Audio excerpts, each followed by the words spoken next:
अस्सलाम वालेकुम, आदाब। मैं हूं खलील फरहाद और आप देख रहे हैं वर्ल्ड न्यूज़। दुनिया भर की अहम तरीन खबरों को लेकर शुरू करते हैं वर्ल्ड न्यूज़। सबसे पहले देखते हैं हेडलाइंस। कुवैत से 3,60,000 गैर मुल्की मजदूर किए जाएंगे बेदखल। 90,000 अनपढ़ मजदूर, 60 साल से जायद उम्र वाले अफराद भी होंगे शामिल।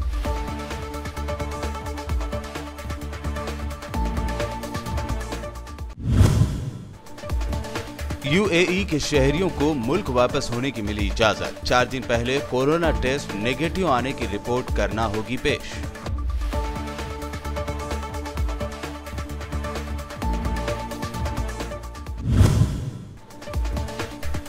नाराज दोस्त, सऊदी अरब को मनाने की पाकिस्तान की कोशिशें जारी। पाकिस्तान के army chief general Qamar Javed Bajwa 16 अगस्त को करेंगे रियाज का दौरा।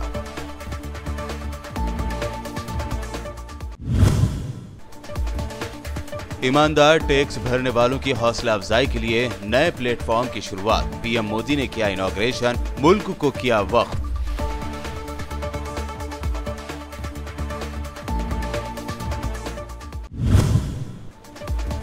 राम जन्मभूमि ट्रस्ट के चीफ नृत्य गोपाल दास हुए कोरोना पॉजिटिव। भूमि पूजन के वक्त पीएम मोदी के साथ थे स्टेज पर।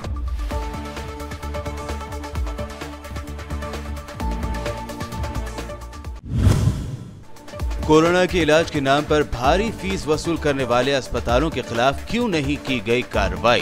तेलंगाना हाईकोर्ट ने केसीआर सरकार से पूछा सवाल, जाहिर की शदीद नाराजगी।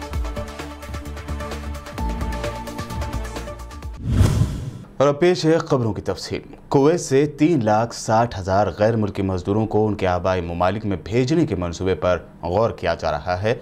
इस ज़िम्न में कुवैती हुकूमत और कौमी असम्बली दोनों मुत्तफ़िक़ा तौर पर गौर कर रहे हैं। कुवैत टाइम्स की एक रिपोर्ट के मुताबिक कुवैत हुकूमत मुल्क से 1,20,000 गैर कानूनी गैर मुल्की वर्करों और 60 साल से जायद उम्र के तारकीन वतन को बेदखल करना चाहती है। इनमें मुलाजमीन, दूसरों के ज़ेर कफ़ालत अफराद और दायमी अमराज का शिकार मरीज शामिल हैं। खबर यह भी है कि कुवैती हुकूमत 90,000 गैर तालीम याफ्ता यानी अनपढ़ मजदूरों को भी मुल्क से बेदखल करना चाहती है। मुत्तहिदा अरब अमारात यानी यूएई की नेशनल इमरजेंसी क्राइसिस और डिज़ास्टर मैनेजमेंट अथॉरिटी ने कोरोना वायरस को फैलने से रोकने के लिए लगाई गई पाबंदियों में मजीद नरमी कर दी है, जिसके बाद दूसरे मुल्कों में फंसे हुए यूएई के शहरियों को अब वापसी के लिए हुकाम से पेशगी मंजूरी लेने की ज़रूरत नहीं होगी। यूएई के हुकाम ने वापसी के अमल को तेज़ करने के लिए अब पहले से दरख्वास्त देने के अमल को तब्दील कर दिया है। ताहम अमारात के शहरियों को तैयारे पर सवार होने से पहले कोरोना का नेगेटिव टेस्ट रिपोर्ट पेश करना होगा और ये इनकी फ़्लाइट्स में रवानगी के वक्त से 96 घंटे यानी 4 दिन पहले का जारी किया हुआ होना चाहिए। सऊदी अरब और पाकिस्तान के ताल्लुकात में कड़वाहट के दरमियान पाकिस्तान के army chief general Qamar Javed Bajwa 16 अगस्त को सऊदी अरब के दौरे पर रियाज पहुंचेंगे।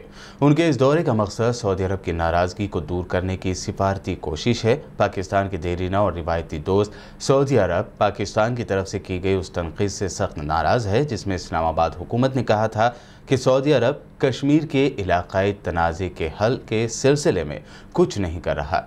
सऊदी अरब की नाराज़गी ख़त्म करना पाकिस्तान के लिए निहायत ही अहम है, क्योंकि इस मसले की वजह से इस्लामाबाद को मिलने वाली सऊदी माली इमदाद और तेल रोक दिया गया है।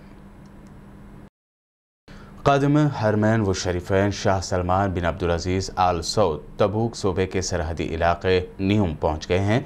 शाह सलमान वहाँ आराम की गर्ज से कुछ वक्त गुजारेंगे। इससे पहले शाह सलमान बुध के रोज़ दारुल हुकूमत रियाद से रवाना हुए थे। सऊदी वली अहद शहज़ादा मोहम्मद बिन सलमान ने न्यूम के मंसूबे का ऐलान किया था। ये एक खुसूसी जोन है जो मिस्री और उर्दूनी सरहदों के अंदर अराजी पर मुश्तमिल है। ये तीनों मुल्कों के दरमियान फैला हुआ पहला जोन होगा। इस मंसूबे पर 500 अरब डॉलर से ज़्यादा लागत आएगी।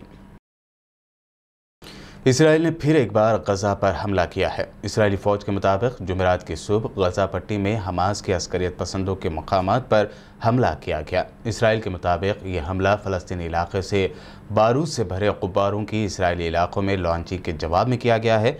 इसराइली फ़ौज ने कहा कि इसके टारगेट्स में हमास के ज़ेर इस्तेमाल एक कंपाउंड भी शामिल है जो हमास की बहरी फ़ौज ज़ेर ज़मीन इंफ्रास्ट्रक्चर और मुशाहिदाती पोस्ट के ज़ेर इस्तेमाल है। अभी तक किसी तरफ से हलाकतों की कोई इत्तला मौसूल नहीं हुई है।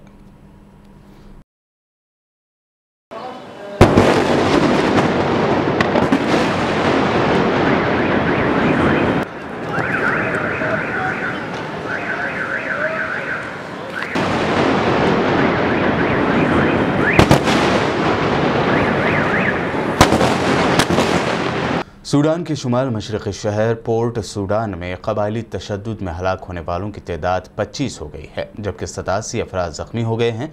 इससे पहले की रिपोर्ट में बताया गया था कि बहर अहमर में हुई झड़पों में 13 अफराद मारे गए थे और 42 से ज़्यादा ज़ख्मी हो गए थे। बहर अहमर रियासत के गवर्नर ने तशद्दुद भड़कने के बाद मंगल के रोज़ पोर्ट सूडान में कर्फ्यू नाफिज कर दिया था। साबिक़ सदर प्रणब मुखर्जी के बेटे अभिजीत मुखर्जी और बेटी शर्मिष्ठा मुखर्जी ने जुमेरात को कहा कि उनके वालिद अभी जिंदा हैं और उनकी मौत की अफवाह झूठी है। कोरोना से मुतासर साबिक़ सदर की पीर के रोज़ नई दिल्ली के मिलिट्री अस्पताल में ब्रेन सर्जरी की गई है और उनकी हालत अभी नाजुक बनी हुई है। मुखर्जी अभी जिंदा हैं और उनके दिल से खून का बहाव मामूल पर चल रहा है। फिलहाल वो अभी वेंटिलेटर पर हैं। ताहम कई नामवर सहाफ़ी सोशल मीडिया पर उनकी मौत की अफवाहें और फर्जी खबरें फैलाते हुए देखे गए, जिस पर प्रणब मुखर्जी के बेटे और बेटी ने कहा कि मीडिया मुल्क में झूठ की फैक्ट्री बन गया है। बुलेटिन में खबरों का सिलसिला लगातार यूं ही जारी रहेगा। फिलहाल रुकते हैं एक शॉर्ट ब्रेक के लिए।